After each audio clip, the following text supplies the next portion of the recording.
السلام علیکم ورحمۃ اللہ وبرکاتہ۔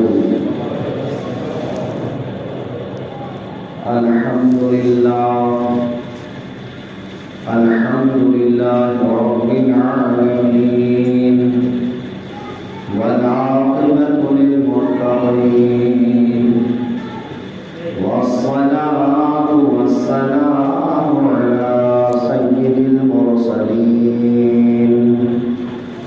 وعلى آله أجمعين، أما بعد فأعوذ بالله من الشيطان الرجيم، بسم الله الرحمن الرحيم، ولله على الناس حج البيت من استطاع إليه سبيلا، صدق الله المولانا العظيم وصدق رسوله النبي الأمين المتين الكريم، ونحن على ذلك لمن الشاهدين والشاكرين، والحمد لله رب العالمين۔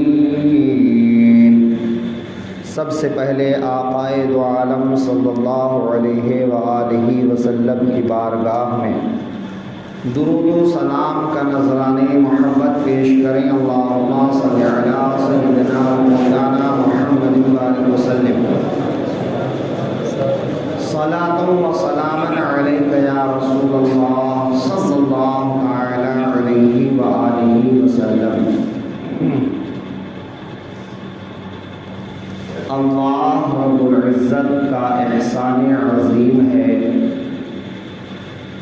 کہ ہم سب کو اشرف المخلوقات بنایا۔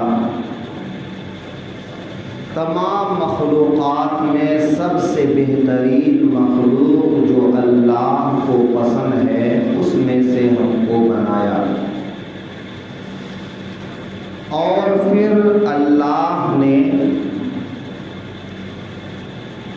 اللہ کی توحید پر قائم رہنے، اس پر ایمان رکھنے والا بنایا۔ پھر یہ کہ ایمان کے ساتھ اللہ نے عمل صالح کرنے کی توفیق عطا فرمایا۔ انسان کی زندگی کا مقصد اللہ کی رضا کے مطابق اپنی زندگی گزارنا اور آخرت میں اللہ کے وعدہ کے مطابق اس کا ثواب حاصل کرنا۔ اللہ رب العزت نے انسان کے اندر عقل بھی رکھا، دل بھی رکھا، خواہشات نفس بھی رکھا۔ ایک انسان اپنی عقل سے کسی چیز کے اچھے برے ہونے کو سمجھتا ہے، کسی چیز کو دل میں محسوس کرتا ہے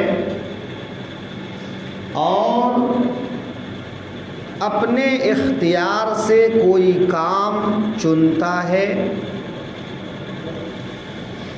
انسان کے دل میں خواہش بھی ہے کہ وہ بہتر سے بہتر چیز کو اپنائے، بہتر سے بہتر زندگی کو اپنائے۔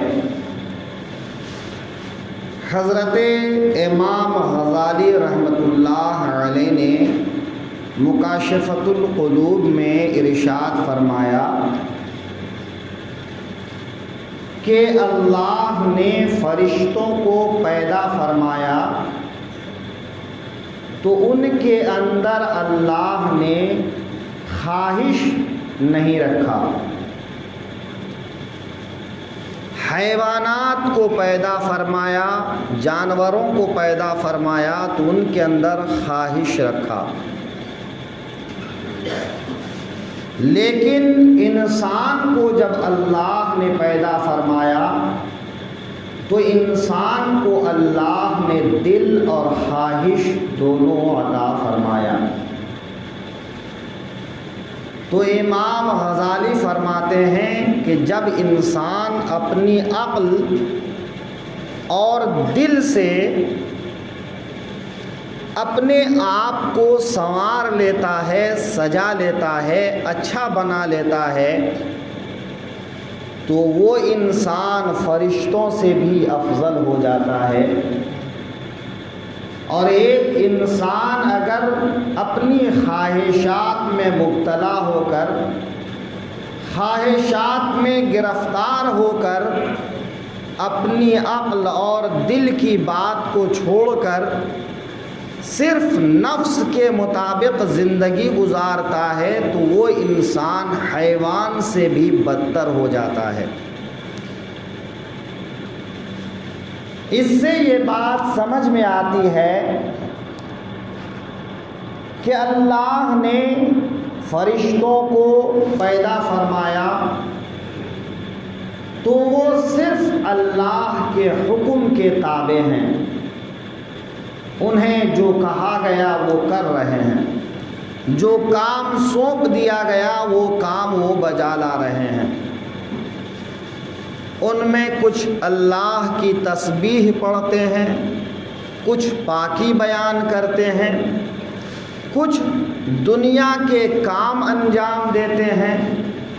تو جن کو اللہ نے جو کام سونپ دیا وہ اپنا کام کرتے رہتے ہیں، ایک لمحے کے لیے بھی غافل نہیں ہوتے۔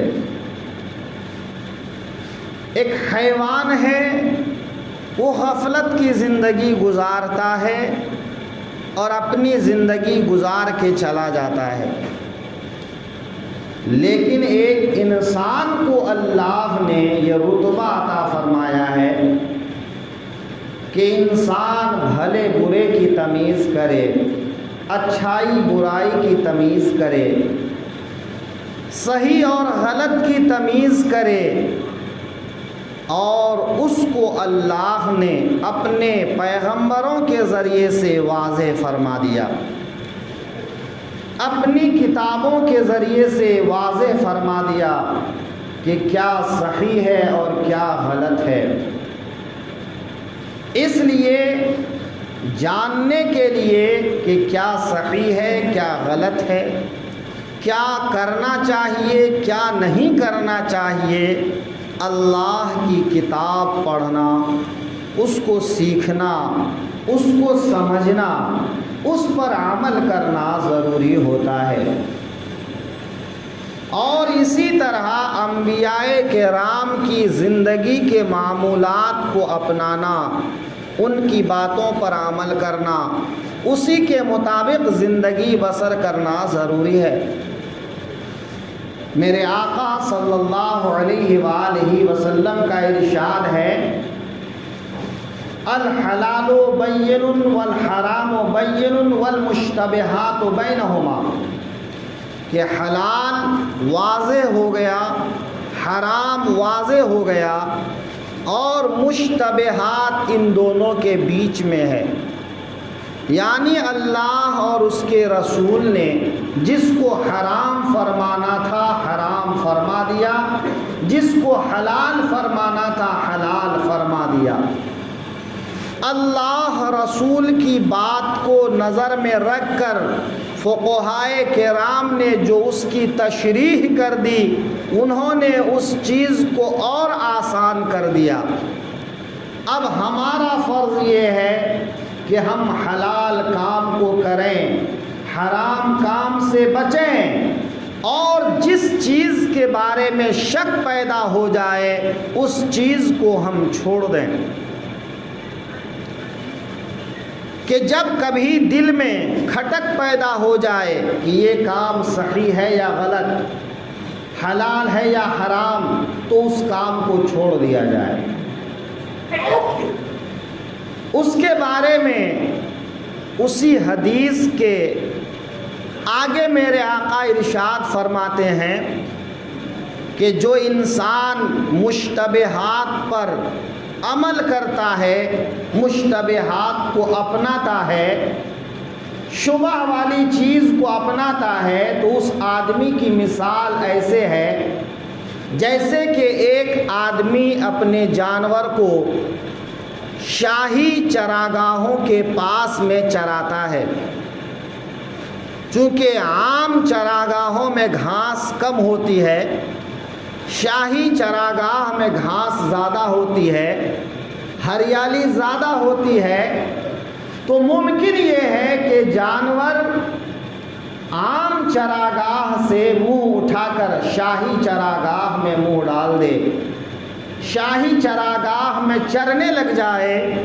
ظاہر سی بات ہے کہ اگر شاہی چراگاہ میں ایک عام انسان اپنا جانور چرائے گا تو وہ پکڑا جائے گا، وہ سزا کا حقدار ہوگا۔ تو میرے آقا ارشاد فرماتے ہیں کہ مشتبہات پر عمل کرنے والا ایسا ہی ہے کہ آدمی کبھی حرام میں مبتلا ہو جائے گا، اور یہ حرام اللہ کی چراگاہ ہے کہ آدمی صحیح ہے یا غلط، حلال ہے یا حرام، اس کو جانے بغیر جب کسی چیز پر عمل کرے گا تو وہ کبھی نہ کبھی حرام کو اپنا لے گا، اور جب وہ حرام کو اپنا لے گا تو وہ سزا کا حقدار ہو جائے گا۔ اللہ نے انسان کو عقل سلیم عطا کیا، حلال اور حرام کو واضح کر دیا، اور ارشاد فرمایا فمن شاء فلیؤمن ومن شاء فلیکفر، کہ ہم نے صحیح اور غلط بیان کر دیے، اب جو چاہے وہ ایمان لائے اور جو چاہے وہ کفر کرے۔ ہم نے ایمان کا بدلہ بھی بتا دیا اور کفر کی سزا بھی بتا دیا۔ تو اب انسان جس چیز کو اپنائے گا وہ اسی کی بدولت ثواب اور عذاب کا حقدار ہوگا۔ تو ایک انسان کے اندر یہ طاقت اللہ نے رکھا ہے کہ وہ ثواب کا راستہ اختیار کرتا ہے یا عذاب کا راستہ اختیار کرتا ہے۔ انسان تو بہرحال انسان ہے، انسان سے بھول چوک ہوتی ہے، انسان خطا کرتا ہے، لیکن اپنی خطاؤں کو یاد کر کے وہ اللہ کی بارگاہ میں توبہ بھی کرتا ہے، وہ رجوع بھی کرتا ہے، وہ اللہ کی طرف پلٹتا بھی ہے۔ اللہ نے نماز، روزہ، حج، زکوٰۃ اس لیے فرض کیا کہ انسان ان فرائض کو ادا کرتے کرتے نیکی کی راہ میں چلے۔ اللہ نے حرام چیزوں کی فہرست بتا دی کہ ان چیزوں سے انسان بچتا رہے، دور رہے۔ اللہ نے کچھ چیزیں تو فرض کر دیا اور کچھ چیزوں کو انسان کے اختیار میں چھوڑ دیا کہ انسان ان چیزوں کو اپنا کر اپنے گناہوں کی معافی تلافی میں مدد مانگ سکتا ہے۔ اسی کو ہم نوافل کہتے ہیں کہ انسان جب نوافل ادا کرتا ہے، چاہے وہ نفل نماز ہو، چاہے وہ نفل صدقہ ہو، چاہے وہ نفل روزہ ہو، چاہے وہ نفل حج ہو، جو آدمی ان نوافل پر عمل کرتا ہے تو اللہ ان نوافل کے صدقے میں اس کی بھول چوک کو معاف کرتا ہے، اس کے گناہوں کو معاف کرتا ہے۔ لیکن یاد رکھیں کہ اللہ صرف صغیرہ گناہوں کو نیکیوں کے سبب معاف فرماتا ہے۔ جو کبیرہ گناہ ہیں ان کبیرہ گناہوں کی معافی کے لیے توبہ ضروری ہے، اگر اس کا تعلق صرف اللہ سے ہے۔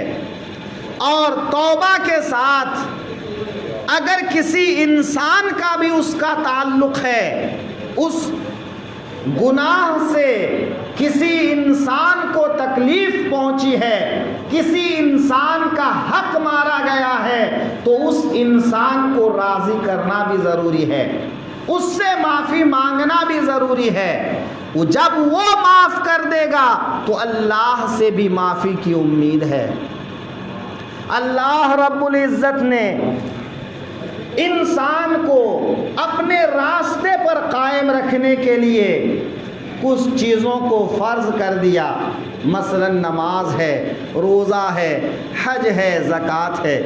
اللہ نے ان چیزوں کو فرض ہی اس لیے کیا ہے کہ وہ اللہ کی راہ پر چلتا رہے، اس کے حکم پر چلتا رہے۔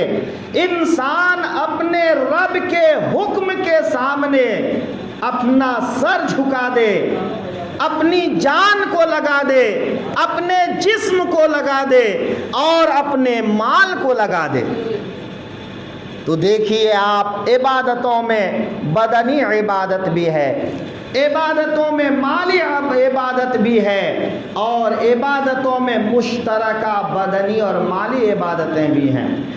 نماز جو صرف بدنی عبادت ہے، روزہ صرف بدنی عبادت ہے، اور زکوٰۃ صرف مالی عبادت ہے۔ لیکن اللہ نے ایک عبادت ایسی بھی رکھا جس کا تعلق جسم سے بھی ہے، بدن سے بھی ہے، اور اس کا تعلق مال سے بھی ہے۔ اللہ نے ایسی عبادت کے طور پر انسان کے اوپر حج فرض فرمایا، لیکن اس کے ساتھ میں اللہ نے یہ شرط کر دی کہ اللہ کے لیے انسان کے اوپر حج کرنا فرض ہے جس کے پاس اس کی استطاعت ہو۔ نماز کے لیے کوئی شرط نہیں، نماز کے لیے بس ایک آدمی صحیح تندرست ہونا چاہیے، روزے کے لیے صحیح تندرست ہونا چاہیے، لیکن زکوٰۃ کے لیے ایک نصاب مقرر کیا، اگر اس نصاب کے مقدار مال ہے تو زکوٰۃ فرض ہے۔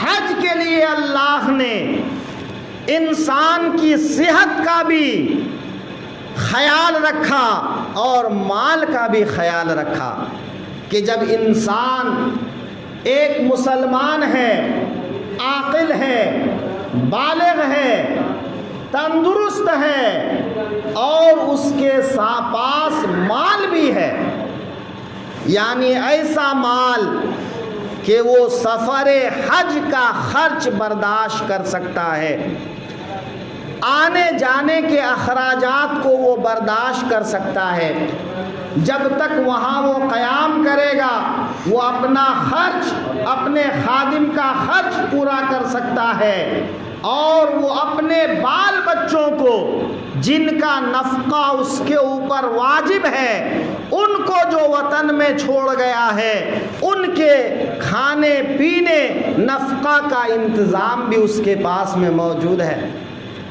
تو ایسے آدمی کے اوپر حج فرض ہو جاتا ہے۔ اللہ اسی کو اپنی کتاب میں بیان فرما رہا ہے، وَلِلَّهِ عَلَى النَّاسِ حِجُّ الْبَيْتِ مَنِ اسْتَطَاعَ إِلَيْهِ سَبِيلًا، اللہ کے لیے انسان کے اوپر حج فرض ہے جس انسان کو خانہ کعبہ تک جانے واپس آنے تک کے لیے انتظام موجود ہو۔ اب اس کا تعلق جسم سے بھی ہے، ایک آدمی معذور ہے اس پر فرض نہیں ہے، ہاں اگر صحت کے زمانے میں اس پر فرض ہو چکا تھا، اس کے پاس اتنا مال تھا کہ وہ جا سکتا تھا مگر نہیں گیا، اور اب وہ معذور ہو گیا، تو یا تو اپنی حیات میں وہ حج بدل کرا لے، یا اپنے بچوں کو وصیت کر جائے کہ اس کے مال میں سے حج بدل کرایا جائے۔ تو آدمی کے لیے صحت ضروری ہے، اور صحت کے ساتھ ساتھ آدمی کے پاس اتنا مال بھی ضروری ہے جو مال اس کے اخراجات کے لیے ضروری ہو، بال بچوں کے لیے ضروری ہو۔ اللہ رب العزت نے بڑی فضیلت رکھا ہے اس میں۔ آقا کریم صلی اللہ تعالی علیہ وسلم جب مدینہ شریف ہجرت کر کے تشریف لائے تو 8ویں سال مکہ فتح ہوا اور 9ویں سال اللہ نے حج فرض فرمایا، تو سن 9 ہجری میں حج کی فرضیت ہوئی۔ حج کی فرضیت قطعی ہے کہ اگر آدمی اس پر ایمان نہ رکھے تو ایمان سے وہ انسان خارج ہو جائے گا۔ اگر کوئی حج کی فرضیت کا انکار کرے تو وہ آدمی اسلام کے دائرے سے نکل جائے گا۔ تو انسان کے لیے حج کی فرضیت قطعی طور پر ثابت ہے، لیکن حج فرض ہونے کے لیے حج کو جانا واجب ہو جائے، اس کے لیے کچھ شرائط ہیں۔ تو 9 ہجری میں اللہ رب العزت نے حج فرض فرما دیا۔ وہ سال ایسا تھا کہ مکہ ابھی 1 سال پہلے ہی فتح ہوا تھا۔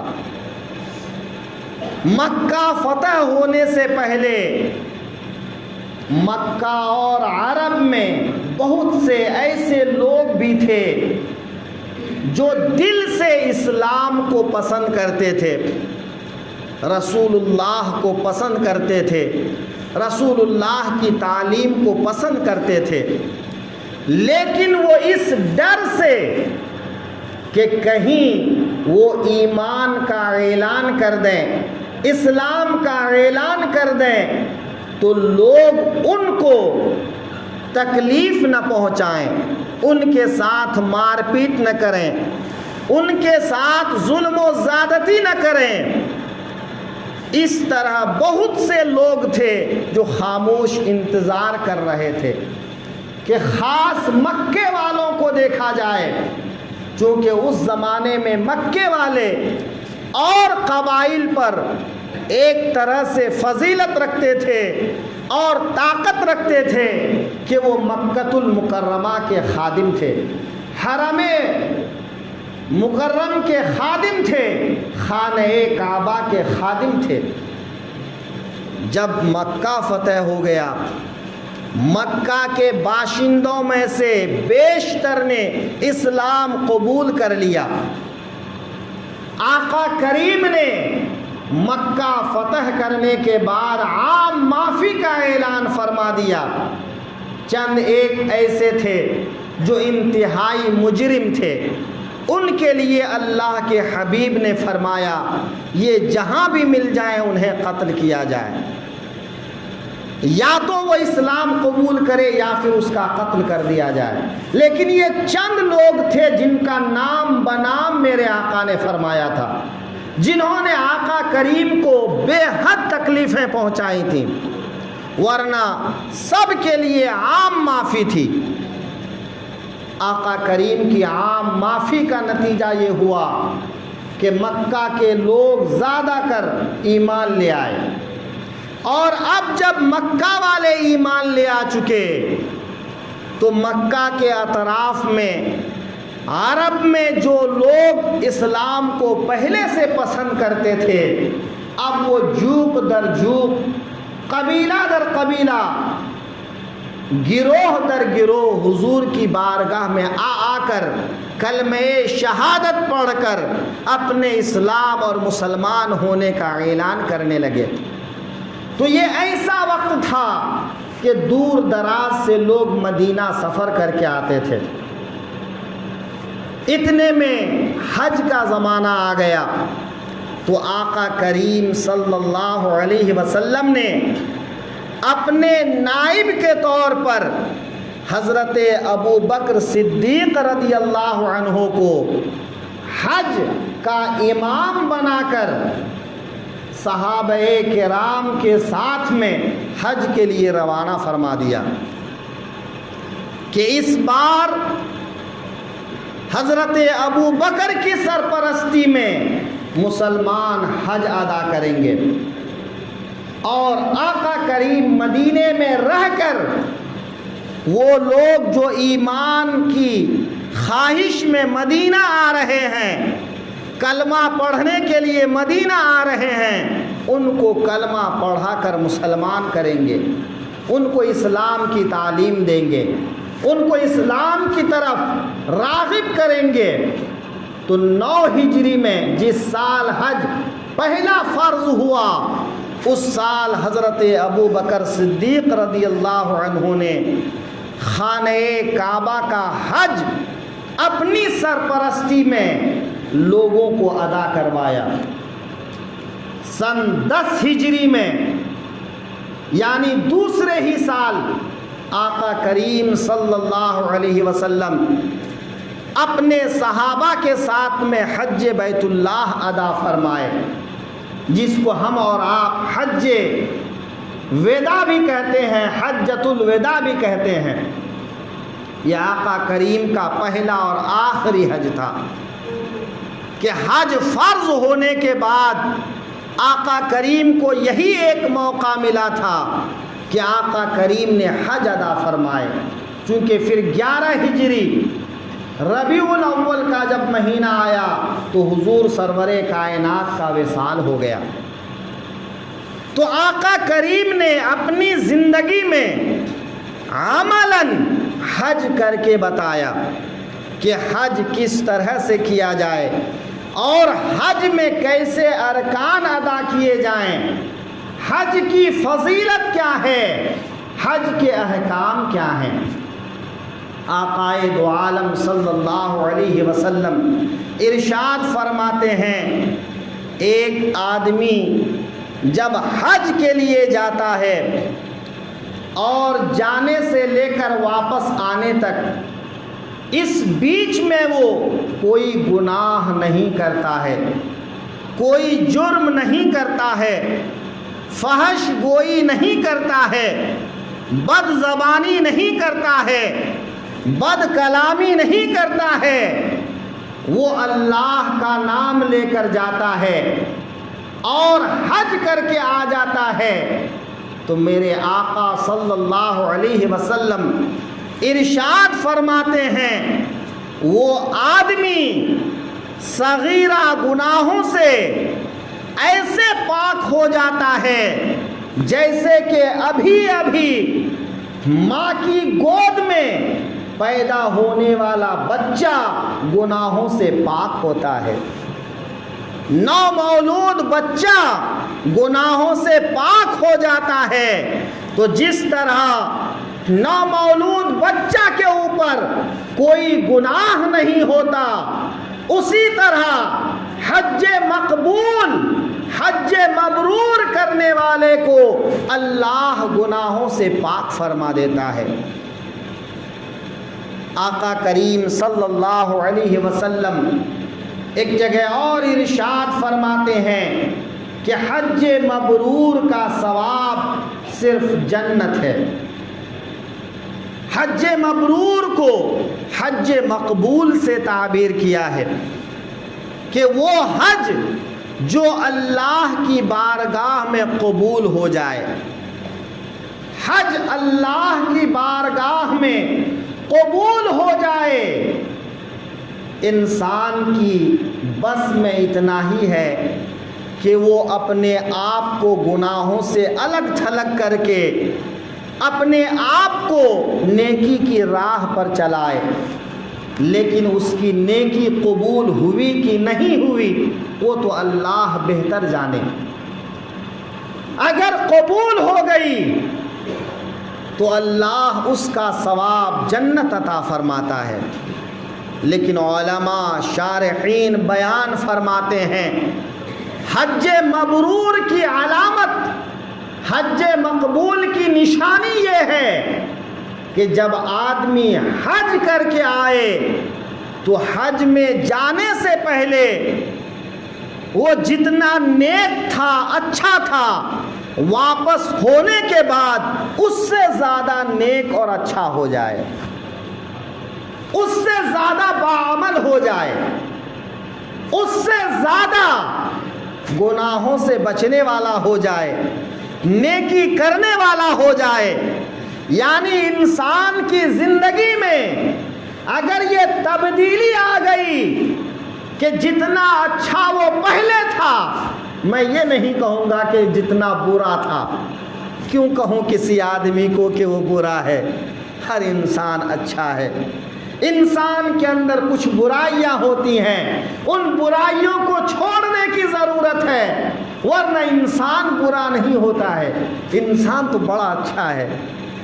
اللہ نے انسان کو بڑا اچھا بنایا ہے، بس اس کا عمل کبھی کبھی برا ہو جاتا ہے، کبھی کبھی غلط ہو جاتا ہے. جب کبھی انسان کے دامن سے ایسی برائی آ لگے تو اس کو اپنے دامن کو پاک کر لینا چاہیے. جیسا اگر آپ کے کپڑے میں کیچڑ لگ جائے تو آپ کپڑا نہیں پھینک دیتے ہیں، اسے دھو کر صاف کر لیتے ہیں. تو ویسے ہی ہم کسی انسان کو برا نہیں کہتے. انسان میں اگر برائی ہے تو اس برائی کو وہ دور کر دے، اس برائی کو صاف کر دے، اس برائی کو چھوڑ دے، وہ اللہ کی بارگاہ میں توبہ کر لے. تو انسان پہلے جتنا اچھا تھا، حج سے آنے کے بعد اب اگر اس کی زندگی اور اچھی ہو گئی ہے تو سمجھ لینا چاہیے کہ اللہ نے اس کا حج قبول فرما لیا ہے. اور اللہ جس کا حج قبول فرما لیتا ہے، میرے آقا ارشاد فرماتے ہیں حج مبرور کا ثواب فقط جنت ہے، اس کا بدلہ صرف جنت ہے. وہ انسان جنتی ہے.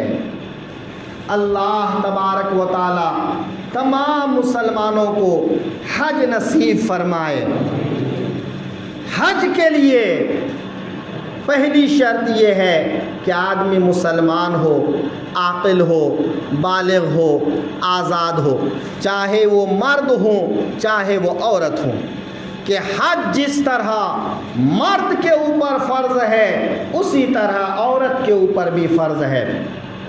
ہاں، ادا کرنے کے لیے عورت کے لیے شرط یہ ہے کہ اگر مکۃ المکرمہ سے 3 دن 3 رات کی مسافت کی دوری پر وہ عورت رہتی ہیں تو مکۃ المکرمہ تک جانے اور آنے کے لیے ان کے ساتھ میں کوئی ایسا مرد ہونا ضروری ہے جس مرد کے ساتھ اس کا نکاح ہمیشہ ہمیشہ حرام ہو. یعنی جس کو ہم محرم کہتے ہیں، مثلا باپ ہے، بیٹا ہے، بھائی ہے، بھتیجا ہے، بھانجا ہے. یعنی ایسے لوگ جن کے ساتھ میں ان کا کبھی نکاح ہو ہی نہیں سکتا ہے، اور وہ انسان فاسق نہ ہو، وہ انسان فاجر نہ ہو، ایسے آدمی کا ساتھ ہونا ان کے لیے ضروری ہے. بہت دفعہ لوگ پوچھتے ہیں حضرت کوئی بوڑھی خاتون اگر جانا چاہتی ہیں تو کیا ان کے لیے بھی محرم شرط ہے؟ ہاں، عمر کی اس میں کوئی قید نہیں کہ وہ جوان ہوں یا بوڑھی ہوں، وہ کسی بھی عمر کی ہوں، ان کے لیے محرم شرط ہے، محرم ضرور